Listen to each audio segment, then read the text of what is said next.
Hello everybody, hope you're doing well. So welcome to another One Piece review. This time we're covering manga chapter 1152. And Oda decides he's going to take a plot point that he teased months ago and he's going to circle back to giving us that plot point now.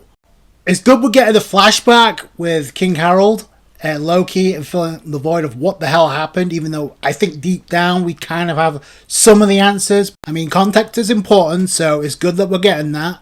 But I mean, in terms of like time and pacing, I'm not too sure this was the best time. That's just my opinion. I'll get into that as we go along.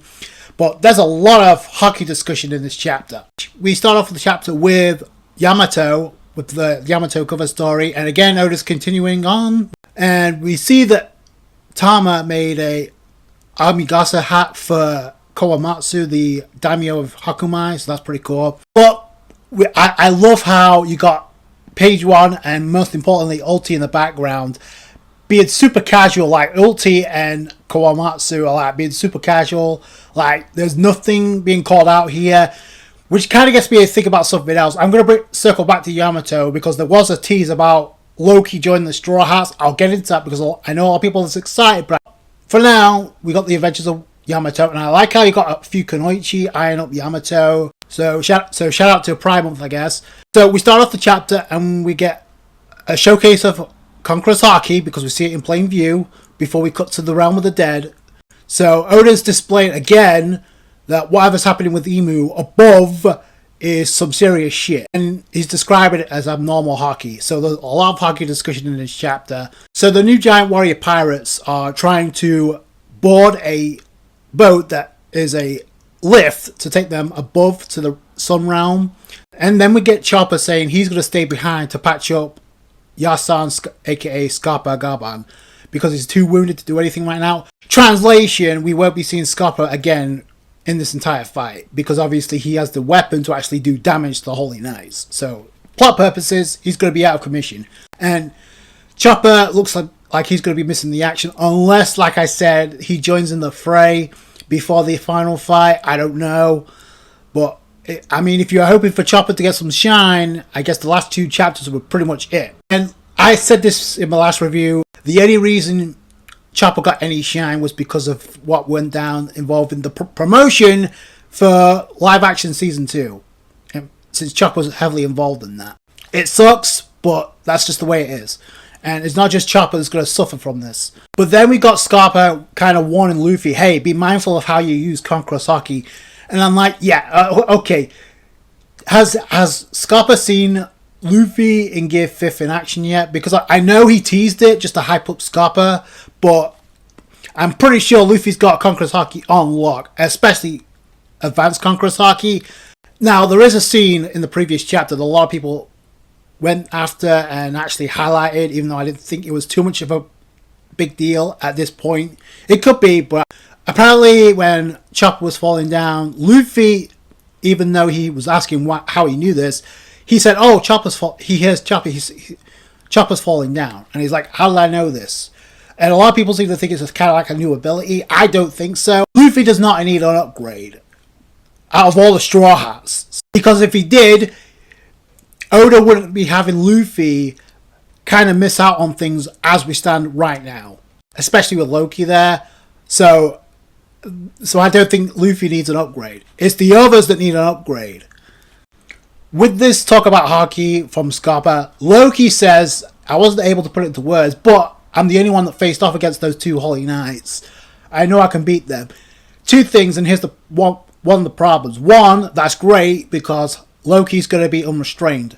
The second problem is he's talking about the Holy Knights, one of which is off and dipped for plot convenience because I guess he didn't want to have Shamrock get his ass kicked. The other is Gunko is one thing, but Gunko is different from when she was attacking Loki. I mean, Gunko is pretty much transformed into an all-powerful demon. We still don't know everything about that right now. The takeover of Emu and how it relates to Gunko, I think is possibly temporary. But that's just how I feel. I like how Oda's having Loki address Haradin to take him with them because he feels like he can defeat them. which I feel like when it comes right down to it, that's really what it should boil down to. Haradene's decision. There is a tease of Luffy taking control of the situation, but that gets shut down because obviously we need to know what went down involving King Harold and Loki. So not yet.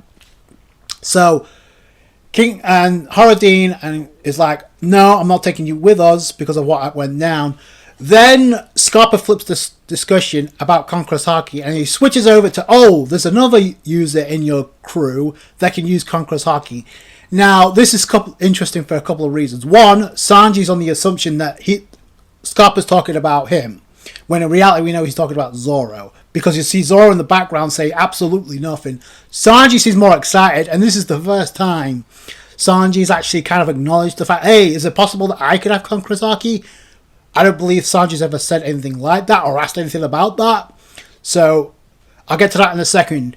But obviously, Scarpa's like, no, I'm talking about the swordsman over there. Your body seems to be going more accustomed to Conqueror's Haki. Zoro and Oda back at it with the Zoro gag as far as like brushing it off as far as Conqueror's Haki and not giving a shit. Zoro's like nonchalantly saying, oh, I have Conqueror's Haki. Then you got Luffy freaking out because, what, you didn't know? It's been oozing off you. I'm like, wait, Luffy knew all the time that Haki's been oozing off Zoro and he didn't say a thing. But the fact that Sanji questioned whether or not he had Conqueror's Haki, I think this is for the first time ever. So, that's not a tease. I think that's going to happen, it's just when. And I don't think Zoro is also going to unlock a power-up as far as Haki is concerned because of what Scarpa says here. Because he says, Haki is a power that must be understood and tamed. Zoro doesn't have any acknowledgement when it comes to Conqueror's Haki.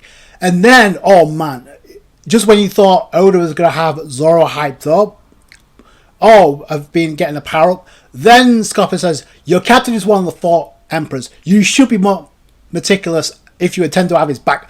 And I'm like, wow. Talk about being called out by number 3 in Roger's crew. Because Zoro doesn't have much understanding about this, I don't think he's going to get the power-up either. So, just because of what he could, and this, in my opinion, this is like that's an explanation from Oda as to why Zoro hasn't been able to turn his 3 swords into Black Blades, especially Emner. And it's not the fact that it's too soon, it's the fact that Zoro doesn't have full understanding about Conqueror's Haki.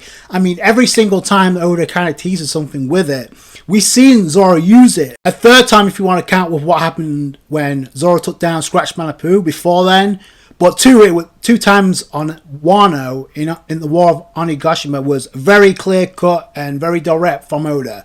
One against Kaido and the other against King. So, and that's where Oda pretty much confirmed it, even though Oda had been teasing it along the way. When it comes to Sanji, and this is why I mentioned this, it's not been as blatant, but a lot of people seem to think that Sanji will get a Conqueror's Haki power-up at some point. The thing is, it's not about training here. Like, you either have it or you don't. And it depends on the will of those that wield it to determine how strong and effective it is. You can't train Conqueror's Haki. That's been established by Oda himself. So either Sanji has it or he doesn't. And it's the same thing with Usopp. He either triggers it in Elbaf or he doesn't have it. Just point blank. We go from there to Haradene and Loki still bickering because Haradene can't let it go. I said this from the get-go. There's more to this than meets the eye. Jarl knows what happened, or he knows what happened and hasn't said anything, but it could be he had head damage following the sword that stabbed in his head, but he's the only one that knows it better. Scarpa doesn't know what went down, but he knows something was up. Haradene can't let it go.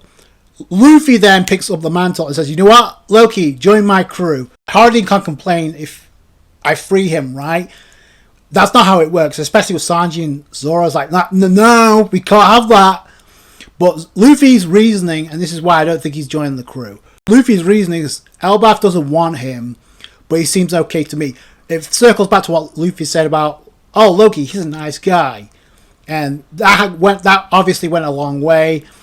Oda's definitely been teasing something, a partnership with Luffy. Especially when Loki immediately refuses, says, no way, I'm not becoming your underling. I share the same thought as Luffy right now. I can't wait to see how Loki fights.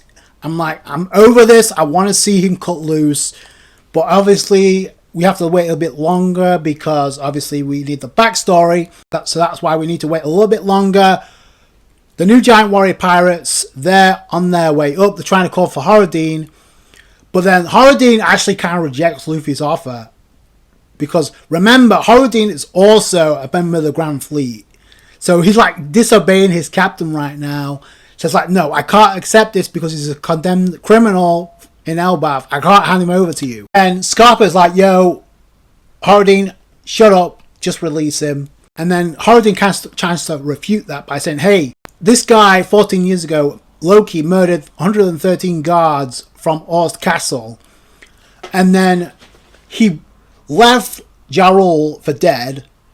And he also killed our father, King Harold, in cold blood. But then Scarpa says, I know that, but on that day, I felt a strange emanation of haki coming from Orst Castle. How very convenient, because that's what alerted Scarpa in the first place that led him to meeting Luffy. And apparently Shanks was there too, so that was kind of cool to find that out. And as soon as like Scarpa mentioned that, Luffy's like, oh, you mentioned Shanks. I can't go with you, Zoro, Sanji. I need to stay behind and hear this. I need to hear this reveal. And I love Zoro's response because it's the same as mine. I'm like, really? This again? But I understand it's for plot convenience. And Hardine's like, Stanson, go on ahead. I need to hear this too. So Sanji and Zoro, they're going up. Luffy and Hardin are staying behind along with Chopper. And also Gerd is staying behind to take care of Loki's wounds. Yo, you better tell me the truth of what happened 14 years ago. So then Loki's like, oh, I don't really want to live that day. I don't want to remember that day. It was an awful day. So Oda takes us back 14 years ago to what the events of what happened at Orst Castle involving King Harold and Loki. Finally, Loki and Jarl return to Orst Castle. To, I guess, where King Harold is having an audience in the audience chamber, go figure. So they're outside. They're greeted by guards who ask Loki, hey, you got summoned too? We kind of get a back and forth between Loki and Jarl about the ideology of Elbaf. So Oda's making a point to highlight how important it was even back then. Because of what was stated, King Harold changed the ways of Elbaf, apparently. But we also find out via Loki, it's hard to care about the whims of a government dog. So they know he's affiliated with the world government, a lapdog for the government. But he also mentions he sought out to the people who killed Rocks, and obviously the Rocks pirates, but more importantly, Rocks thieves are back. So he follows that, even though technically speaking it was Roger and Garp that took down Rocks. Loki tell a guard to open the door, and he's like, oh, I have to consult with the king. Loki says, fuck that. He just punts the guard and kicks the door down, and they just enter the audience chamber where we see the incident. But I love, even though he rejects to become a Straw Hat, he has Luffy's attitude on lock, because this is exactly how Luffy would act. Like, he doesn't give a shit about decorum at all. But then we see King Harold shish kebabbed by multiple guards. I have a question about that, but obviously they see the incident, so Oda's not wasting any time at all about some heavy shit going on here. Obviously, we need extra context. Jarl and Loki see this, but then Oda decides, you know what? Oh, what would be a good idea? Let's cut to Scopogaban's house on Elbaf as Shanks and Scopogaban reminisce on the old days while taking a bath, which we find out has been provided by Ripley, so that was actually pretty cool. But I like how Oda's having them have a casual conversation about the last time they had a bath. Oh, it was 10 years ago, Roger died. And obviously, so Shanks goes on to say, yeah, life's changed. He honestly just wanted to be a carefree pirate with Buggy. That didn't work out because Buggy had other ideas. Shanks, he just wanted on his carefree life, not bothered by anything. Who does that remind you of, by the way? Other than, I don't know, Mihawk? He wanted to be left alone, just like, leave me the fuck alone. That's why he became a member of Cross Guild. So Shanks proceeds to go on to say, Elbaf, there's still some things I'd like to know. before that goes any further, much further, in comes Ripley and says, "Hey, Shank-kun, hope it's happening enough for you." So Ripley comes in, a young Ripley, by the way. So, I mean, she doesn't look that much different from what she does now, so I'm just saying. Then it switches from Shanks munching down on lingoberry tarts, which is sounds pretty cool, honestly, provided by Ripley. But then Ripley's like using this as a way to like kind of get some juicy details, some gossip about old stories involving Scappa or Yasan. Shanks is about, while munching down on a lingoberry tart, Shanks is about to say something, but Scappa kind of cuts him off, like, "Yo, don't say shit." It's like, you want to make it off Elbaf alive, zip it. Then it cuts to Scappa asking Shanks, "You know about King Harold? He's the king of Elbaf, that people think of him or revere him as a god," which I wonder if he means that literally. Loki, when we first saw him, referred to himself as the sun god. So I'm just throwing that out there. But then Shanks just casually says, "Oh yeah, I met up with him a long time ago in Murajoa. We got along, but we couldn't speak freely in the Holy Land because of situations. Well, I wonder why, but now we're both in Elbaf. I kind of want to talk to him before it's too late." And then, speaking of too late, it cuts to what happened during the massacre. Obviously, whatever happens, Oda's making sure that the giant's outside, it's behind closed doors, and I'm assuming that's I'm assuming that's Haradine that we see, because why else would it be focused on a random giant outside saying, "Hey, let me in"? And this is why there's so much confusion in the air.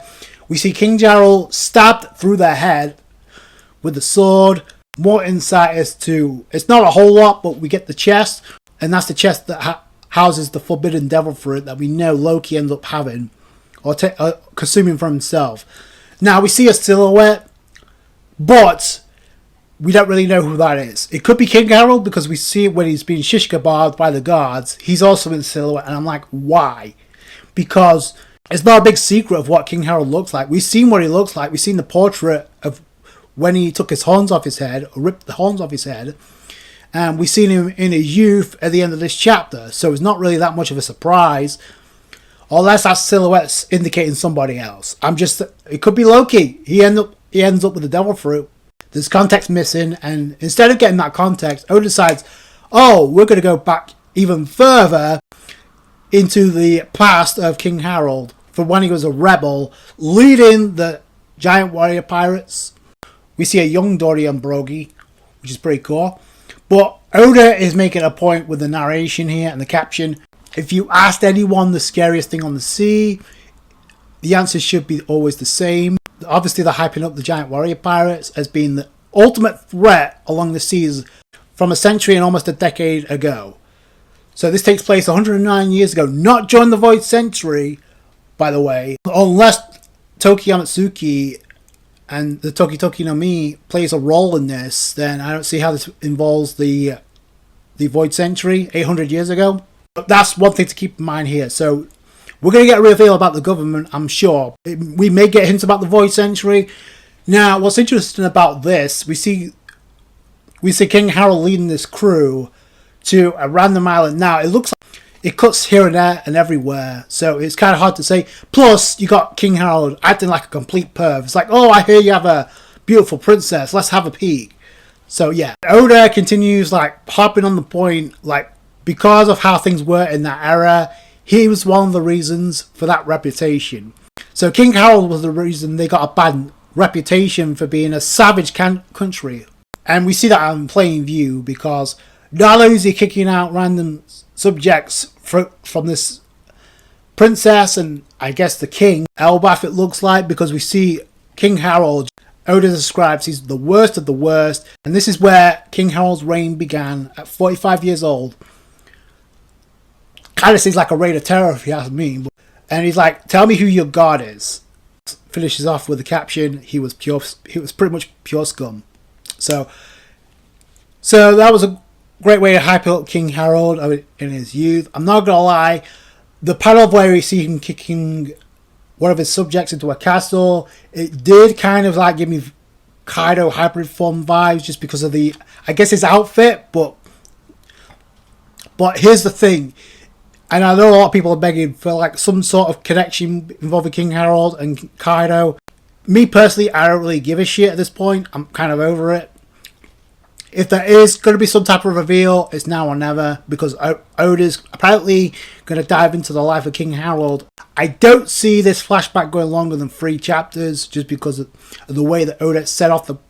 Then again, I was going to say maybe it has something to do with the fast pacing of how Elbaf started, but this could be it. But considering what we find out in this chapter about Luffy and Haradin and Loki staying behind... Obviously, this is not the end of the arc. This is not the final fight. And I've been saying this. There's more to this than just the Holy Knights. A lot more influence. There's a lot more context we need. Shanks has a heavy role in this. A lot more than we thought he did. That goes deeper than him just taking down Loki back in the day. Like I said, Oda decided to focus on the flashback. It's good we're getting context as to what went down involving King Harold and Loki. Like I said at the beginning, I think it's just bad timing, honestly. Oda had the chance to reveal this months ago. He did the same scenario where he was about to have Loki reveal to Haradin about what went down, because it could have waited, and the next time we see them, they're being casual, and Haradin went from wanting to have Loki's head to being calm, very subdued. I was on the other subject. Maybe something was revealed, and it seemed like Oda was going in that direction early on this year. But for whatever reason, Oda decided to have a change of plans and decided, you know what, I'm gonna have this placed here in the middle of what's gone down. I trust Oda has a reason, but like I said, I think it's bad timing, because in my opinion, it kind of interrupts with the flow. If Oda had this planned out, it could explain the fast pacing, but he already had the opportunity to do this. So I don't know, I'm just going to throw that out there. Oda had Luffy tease Loki, hey, you want to join my crew. Loki completely rejected it. I know a lot of people want Loki to become a Straw Hat because, oh, Loki's badass. He gives off Kaido vibes. He has aura. He has this. He has that. Okay, I get it. But the thing is, a lot of people, the arguments made, and listen, I said it before, I didn't care if Yamato joined the Straw Hats, but all signs were pointing towards Yamato leaving Wano by the end of... That did not happen, at least not yet. So, and a lot of people were arguing, well, we haven't had enough time with Yamato being a part of the Straw Hats. Okay, that's fine, even though I already said it was never about Yamato becoming a Straw Hat. You could apply that same logic to Loki, because how does that make any sense? It doesn't matter how badass or powerful he is. There's people have the same arguments about Yamato. Same thing with Loki, right? We haven't got to know him longer. In fact, we know Yamato a hell of a lot longer than Loki. So I think that Oda teased that, because I think it's going to be what Oda foreshadowed at the beginning of Elbaf, and what I suspected the direction Oda was going in. Loki may end up becoming an ally to Luffy, because he pretty much foreshadowed, hey, if you let me free, I'll wreck any pirate crew you want me to. That's what he said. Obviously, plans can change. It is Oda. But it's important to point that out, because it is something that happened. And it is something that Oda made very clear at the beginning. We knew there was going to be some sort of an alliance. It didn't need to involve Loki becoming a Straw Hat for us to get there. And it doesn't need Loki to become a Straw Hat. And at this point, I was thinking, okay, I don't see Oda having another crew member join, but if he does, and he has to go with one, in my mind, the only person that right now makes sense is Vivi, because it depends on whether or not you want to claim Vivi is an unofficial member of the Straw Hats or not. I just get this feeling there's more connection between Luffy and Vivi, as far as Nefertari D Vivi and what King Cobra said to Sabo. I just feel like there's more to that. There's no guarantee about Loki making it off Elbaf alive, so we don't really know how that's going to play itself out. He didn't have Bonnie become a Straw Hat, even though it was never about that. It was Bonnie becoming an ally after Egghead Island and filling the role that Law had. I said that from the get-go. It wasn't about Bonnie becoming a Straw Hat. She's become more of an ally. And speaking of which, when it comes to the anime and them not giving any extra details about Ginny, we don't really get any context to that even in the anime. So it gets But Oda made it a point to highlight, and I said it when the chapter dropped, like maybe this is hinting towards more for Bonnie. I don't know. I think if Kuma ever gets fixed, they would have a pretty good reason for like pursuing the world government following Elbaf. So we don't really know what's going to happen. Bonnie has been given way more less spotlight than what she had on Egghead Island, and honestly, we kind of knew that was going to be the case. But it's night and day. Even though if what's going to happen with Elbaf by the end, if Bonnie and Kuma are going to live happily ever after on Elbaf, we don't really know. Emu, for all intents and purposes, could like pull a nature weapons like that. Fuck this shit. That's a possibility too. Like, I think at best Oda's teasing a new Straw Hat. I don't know if we're actually going to get one. Like I said, if it's going to be a new crew member join the Straw Hats, I feel it's going to be Vivi right now. Yamato could become an ally, which goes back to my earlier point when it comes to like Yamato and enlisting the help of Ulti on page 1, and whether or not Oda has Yamato set sail off Wano along with Ulti and page 1. Number 1, is page 1 and Ulti going to be the only members with Yamato and Yamato's crew? That's number 1. Number 2, how's Nami going to react? Because we know if that's the case and they set sail, Yamato's reuniting with Luffy at some point before the final fight. Because Yamato is like pairing up with Luffy for the final war before the end of the series. That's a guarantee. If Oda has Yamato set sail, I kind of want to know how Nami would react to this, because seeing Ulti after what went down in Onigashima, so that could be very interesting. But it could also prove to be an interesting character moment for Ulti and Nami to like get to patch the differences aside for the common good of helping out Luffy during the final war. We don't know how things are going to play itself out. We don't even know how long Elbaf is going to be. We haven't even reached the 1 year mark on Elbaf yet, and already it feels like a final fight involving the Holy Knights, even though I still feel, and especially after this chapter, the Holy Knights is not going to be the end all be all. It's not. Again, we don't really know how the transformation over Gunko right now via Emu is going to map itself out for much longer. It could be like I said, temporary. Now obviously a lot of people were hoping we would get Luffy versus Emu / Gunko. Obviously that's not happening right now. I'll get to that in a second. Because of what was teased involving what was going on in the Holy Land outside of Elbaf right now, that could have something to do with why we're getting this flashback here and now. I don't know.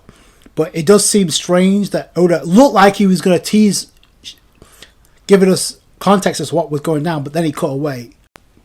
That could have been the plan all along. I don't know. It just felt like Oda was going in that direction already. It's kind of hard to say right now.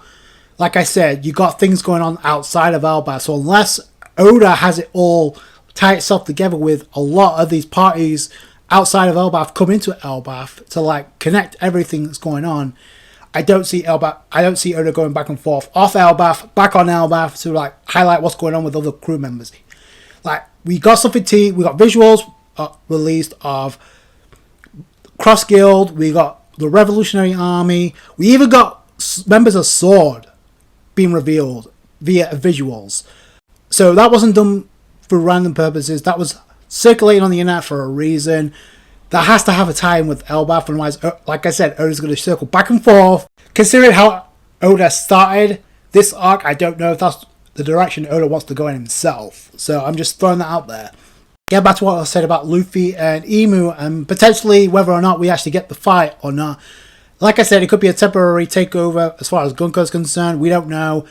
There's too much like build up for it not to happen. But even if it does happen, like I don't see Luffy losing, and I don't see Emu losing.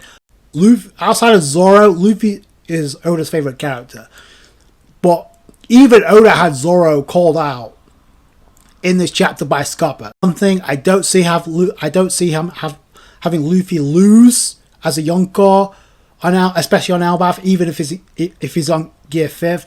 And I don't see Emu, if that's in fact Emu full on taking over Gunko right now. Again, we still don't know fully what's going on, but I don't see Emu losing for the same reason. One, Emu's not fully introduced and we don't know Emu's identity.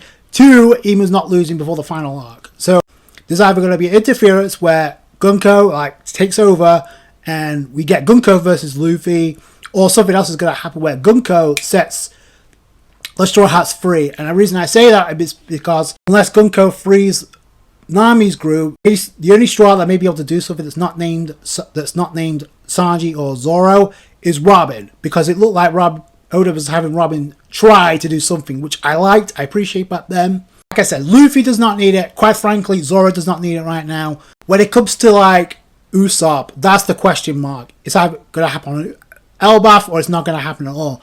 What's going on involving Dorian Brogy and Giants from Elbaf versus Giants from Elbaf because of them being manipulated by Imu's abilities? That could trigger some type of conquest argument for Usopp, but that's the only thing I'm leaning towards right now. But they're still pretty much restrained for all intents and purposes. Like I said, Robin could do something. She looked like she was trying to do something. Chopper's not going to have much of a role considering he's staying down behind. Luffy, Horadine, and Loki, they're not going to like show up until the final stages of this fight involving the Holy Knights. We don't know how much farther Elbaf is going to go. 2 things I'm kind of curious about. Number 1 is obviously the Queen of Elbaf and who King Harold ended up marrying, because it seems like the Queen of Elbaf is Loki's mother, is pretty much going to set King Harold straight, because we know how much of a rebel he is right now in the past 109 years ago.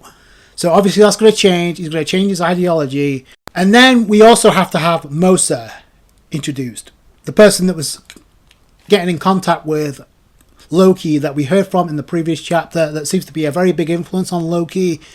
Or that could just be an alias for somebody else in this flashback. Maybe, I don't know, maybe the Queen. I don't know. How do you feel about potentially Luffy offering a spot to Loki to join the Straw Hats, but Loki turning it down? Is that just a red herring, or is Oda teasing another Straw Hat joining the crew? And if it is, who do you think it is? Again, I personally think if there is going to be another crew member, it's going to be Vivi. If that indeed is the case. So let me know if you think that is the case. Also, if you enjoyed this video, you guys know what to do. Hit that thumbs up. I appreciate that. That's going to do it for you guys. Thank you so much for watching. Subscribe to the channel for more One Piece. Take care, guys. Thanks, guys. Bye.